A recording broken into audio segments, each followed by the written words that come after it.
ನಮಸ್ಕಾರ ವೀಕ್ಷಕರೇ, ನಾನು ನಿಮ್ಮ ವೈದ್ಯೆ ಪಲ್ಲವಿ KS ಅದ್ವೈತ ಆಯುರ್ವೇದ ಚಿಕಿತ್ಸಾಲಯ ಶಿವಮೊಗ್ಗದಿಂದ ಮಾತಾಡ್ತಾ ಇದ್ದೀನಿ. ಇವತ್ತು ನಾನು ನಿಮಗೆ ಕಿವಿ ಸೋರೋದ್ರ ಬಗ್ಗೆ ಹೇಳಲಿಕ್ಕೆ ಬಂದಿದ್ದೇನೆ.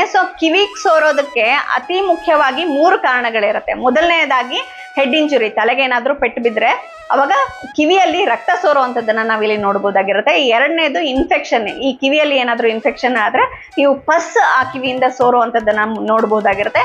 ಮೂರನೇದಾಗಿ ಏನಾದರೂ ಫಾರಿನ್ ಮೆಟೀರಿಯಲ್ಸ್ ಇದ್ದಾಗ ಅಥವಾ ನೀರಿದ್ದಾಗ ನೀರು ರೀತಿಯಲ್ಲಿ ಸೋರುವಂಥದ್ದನ್ನ ನಾವಿಲ್ಲಿ ನೋಡ್ಬೋದಾಗಿರುತ್ತೆ. ಹೆಡ್ ಇಂಜುರಿ ಬಿಟ್ಟು ಬೇರೆ 2 ಕಾರಣ ಇದ್ರೂ ಕೂಡ ಆಯುರ್ವೇದದಲ್ಲಿ ನಿಮಗೆ ಸೂಕ್ತವಾದ ಚಿಕಿತ್ಸೆ ಇರುವಂಥದ್ದನ್ನ ನಾವಿಲ್ಲಿ ನೋಡ್ಬೋದಾಗಿರುತ್ತೆ. ಹಾಗಾದ್ರೆ ಇದಕ್ಕೆ ಇನ್ಫೆಕ್ಷನ್ ಇತ್ತು ಅಂತಂದ್ರೆ ಅಸೋಸಿಯೇಟೆಡ್ ಆಗಿ ನೀವು ಏನೆಲ್ಲ ಸಿಂಪ್ಟಮ್ಸ್ ಅನ್ನ ನಾವು ನೋಡ್ಬೋದು ಅಂತ ಅಂದ್ರೆ, ಮೊದಲನೇದಾಗಿ ಜ್ವರ, ಮತ್ತೆ ಎರಡನೇದು ಕಿವಿ ಕೇಳದೆ ಇರುವಂಥದ್ದು, ಕಿವಿಯಲ್ಲಿ ಸೌಂಡ್ ಬರುವಂಥದ್ದು, ಆಮೇಲೆ ಕಿವಿ ವಿಪರೀತ ನೋವು ಇರುವಂಥದ್ದನ್ನ ನಾವಿಲ್ಲಿ ನೋಡಬಹುದಾಗಿರುತ್ತೆ. ಹಾಗಾದ್ರೆ ಇದಕ್ಕೆ ಚಿಕಿತ್ಸೆ ಏನಿದೆ ಅಂದ್ರೆ, ಫಸ್ಟ್ ನಾವು ಇನ್ಸ್ಪೆಕ್ಟ್ ಮಾಡಿ ನೋಡ್ಬೇಕಾಗಿರುತ್ತೆ ಕಿವಿ ಯಾವುದರಿಂದ ಸೋರ್ತಾ ಇದೆ.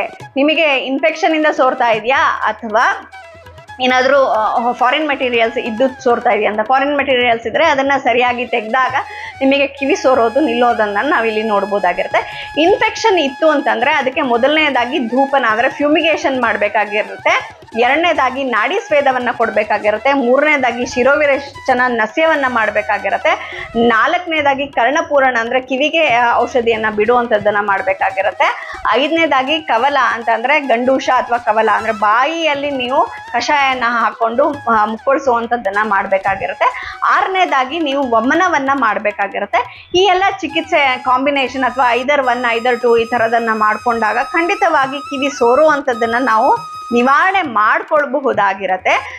ನಿಮಗೆ ಈ ಥರದ್ದೇನಾದರೂ ಸಮಸ್ಯೆ ಇತ್ತು ಅಂತಂದರೆ ಖಂಡಿತವಾಗಿ ಸಂಪರ್ಕಿಸಿ ಅದ್ವೈತ ಆಯುರ್ವೇದ ಚಿಕಿತ್ಸಾಲಯ ಶಿವಮೊಗ್ಗ. ನೀವು ಕರೆ ಕೂಡ ಮಾಡ್ಬೋದು.